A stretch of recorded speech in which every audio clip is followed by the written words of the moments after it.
मुझे ये बताते हुए बहुत हर्ष हो रहा है कि अब हम रेजोनेंस कोटा को लेकर आ रहे हैं आपके शहर सिरसा में।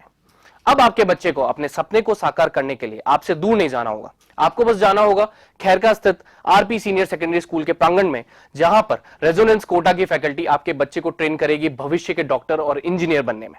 सभी प्रमुख परीक्षाएं जैसे JEE Main, JEE Advance, NEET UG, AIIMS, International Olympiad, NTSC, KVPY, CA, CS, CMA, CLAT, Resonance ने गुणवत्ता और मात्रा दोनों में अच्छे परिणाम देकर खुद के लिए एक नाम बनाया है। अधिक जानकारी के लिए आप डबवाली रोड स्थित RP senior secondary school visit कर सकते हैं या कॉल कर सकते हैं नीचे दिए गए नंबर पर। अब होंगे सपने साकार। धन्यवाद। थोड़े संबंध भी बने हुए हैं। हमारे जो राधा स्वामी सत्संग बाबा गुरविंदर सिंह जी ढिल्लो, उनके साथ एक बार मिलना हुआ। उन्होंने बताया था मुझे कि 29 तारीख को उनका एक सत्संग कार्यक्रम है, तो उनके दर्शन किए। और उसके बाद सिरसा शहर में ही कुछ जगह एक निरीक्षण के नाते से मैंने तय करवाया था। हमारे डीसी साहब, हमारे एमएलए साहब, हमारे और बाकी सारे अधिकारी, उन सब ने मिलकर के उन स्थानों पर मेरा विजिट कराया, जिसमें सबसे पहले तो जो रेड क्रॉस का भवन है, वहाँ रेड क्रॉस के भवन के साथ ही 1 एकड़ ज़मीन पर एक 50 बिस्तर का रिहेबिलिटेशन सेंटर, क्योंकि मुझको मालूम है कि सिरसा जिला और आसपास के जो सारा क्षेत्र है, या नशे से जो प्रभावित जो युवा हैं, उन सब का डी एडिक्शन सेंटर, बाद में रिहेबिलिटेशन सेंटर, इसकी बहुत बड़ी आवश्यकता है। तो उसमें सबसे पहले तो उस रिहेबिलिटेशन सेंटर की मंजूरी मैंने दे दी है।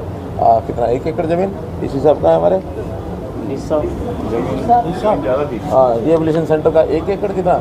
हाँ, तो रेड क्रॉस के भवन की बैक साइड में 1 एकड़ ज़मीन उसके लिए मंजूर कर दी है। बाद में मेडिकल कॉलेज जो पहले से घोषित है, उसकी जगह वो आज मैंने प्रत्यक्ष उसको देखने के लिए कहा था, उसका निरीक्षण किया है। अच्छी है। हाईवे के ऊपर समझो, बाईपास के ऊपर वो स्थान है, 25 एकड़ समथिंग है, वो ट्रांसफ़र हो चुकी है और उसका जो फाइल वर्क है वो पूरा हो रहा है। मैं आशा करता हूँ कि दिसंबर के आखिर में अथवा जनवरी फर्स्ट वीक में उसका शिलान्यास जो है, इसके करने की स्थिति जब बन जाएगी तो उसका शिलान्यास भी आकर के किया जाएगा।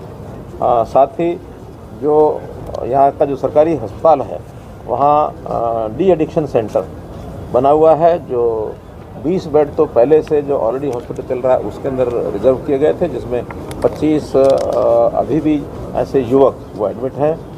वो भी मैंने देखा है, जाकर कुछ लोगों से बातचीत भी की है। स्वाभाविक है कि ऐसे जो लोग हैं, जब उनका डी एडिक्शन सेंटर में इलाज होता है तो वो स्वाभाविक अपनी कुछ बातें याद भी करते हैं। उनसे सहानुभूति पर व्यवहार करके बहुत सी बातें यानी पूछी जा सकती हैं। कौन सप्लाई करता है, कौन उनको देता है, तो सब बातें वो बताने के लिए भी तैयार होते हैं। हमने डिप्टी कमिश्नर को कहा कि अपने एसपी साहब को कहा कि इन सब चीज़ों को भी सप्लायर तक पहुंचने की हम कोशिश करेंगे, ताकि सप्लाई चेन बंद हो जाए तो आगे कुछ ना कुछ इस चीज़ पर रोक लग सकती है। साथ ही वहाँ एक नया और एक 20 बेड का डी एडिक्शन सेंटर वो भी तैयार हो रहा है, बहुत जल्दी वो भी वर्किंग में आ जाएगा, तो वहाँ उसकी भी सर्विस और मिल जाएगी। इसके बाद अनाज मंडी सिरसा में जाना हुआ, वहाँ भी उनकी कुछ तकलीफ़ें थी।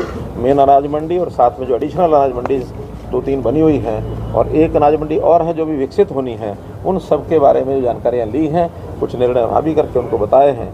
बड़ी बात यह है कि अलग अलग संस्थाओं की अनाज मंडी है, कहीं एचएसवीपी है, कहीं काम पब्लिक हेल्थ करता है, तो वो सब चीज़ें मार्केटिंग बोर्ड के अंतर्गत ही लाई जाएंगी। और मार्केटिंग बोर्ड एनुअल मेंटेनेंस भी जो है मार्केटिंग बोर्ड स्वयं कराएगा। वहाँ के सीवरेज को भी, और पुराना सीवरेज है उसकी भी जांच करा करके अगर आवश्यकता हुई तो सारा या अथवा कुछ पोर्शन उसमें नया सीवरेज भी डलवाया जाएगा। इसके बाद ऑटो मार्केट यहाँ की हमको मालूम है कि 1985 से वो ऑटो मार्केट बनी थी, उसकी ज़मीन उस समय एक्वायर की गई थी और बाद में दुकानें बनाई गई। कुछ दुकानें दे दी गई हैं, कुछ अभी निर्माणाधीन हैं, लेकिन कोई प्रकार के झगड़े जैसे पड़ते हैं तो पुरानी सरकारों के कुछ नियम इस प्रकार के बने थे कि विवाद बन गए, और वो विवाद भी अभी तक निपटा नहीं है। पिछले 6-7 साल से हम कोशिश करते हैं कि विवाद जो उसका निपटे। आखिर में डिपार्टमेंट के लोगों को भी हमने उसकी सारी कैलकुलेशन कराई है, उन लोगों के साथ भी बैठ के कैलकुलेशन की है। दोनों तरफ की बात की बातें समझौते में कुछ ना कुछ तो नियम जो पहले बने हुए थे उसको सरल किया है। बची हुई पेमेंट सारी जल्दी जमा हो जाएगी। जो दुकानें बनी नहीं हैं वो भी म्यूनसिपल कमेटी उसको, जो हमारी नगर परिषद है उनको बनवा देगी, और लगभग उसमें 50 करोड़ रुपए का तो जो उनका रेवेन्यू आएगा दुकानों का, अथवा वहाँ जो एक पेट्रोल पंप की साइट है, 2 सर्विस सेंटर की साइट है, एक रेस्टोरेंट की साइट है। कुछ म्यूनसिपैलिटी ने भी पैसा उनको देना है, उन्होंने यूज़ किया हुआ है, तो विद इंटरेस्ट अपनी म्यूनसिपैलिटी है उनको 5 करोड़ 5.5 करोड़ रुपये वो देगी।